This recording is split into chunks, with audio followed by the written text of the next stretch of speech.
kuri championnat y'abakobwa yaratanguye mugabo itangura itevye duca twiretrouva kuma exigence ya CAF itubwira iti au plus tard le 25 no kuvuga zuko ko tuzoba dutanze equipe championne. Or twiretrouva iyo le 25 natwe niho fazale izobiheze. Mugabo ko twabimenye bagitangura dusha turababwira ati turavye ivyo kafu idusavye twumvikane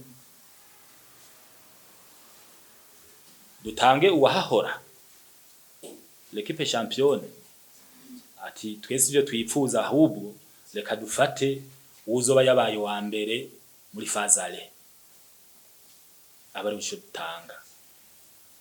Ubu rero fazale ehera sommer credit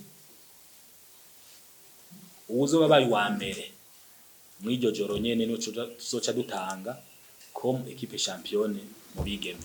Ku bigeme nyene hariho sponsor ishobora kuboneka ya Lumitel. Lumitel yavuze ati twebwe kuva twumvise intamba zizokinira hanze tubona umenga nta visibilité tuzoba tugifise.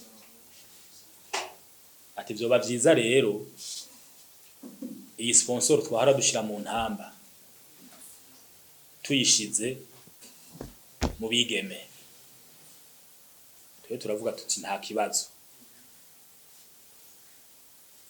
Twari tumaze imisi duharira kuko hari ivyo batubwira tubona ko bigoye. Urumva nk'akarorero batubwiye yuko umukinyi wa mbere meilleure joueuse ko yoronka miliyoni 3 no mu bahungu badayashikana. Ndabona ati aho gestion vyo tugora. Aha ni rero ku bintu vy'ama prix nivyo tutakurizako.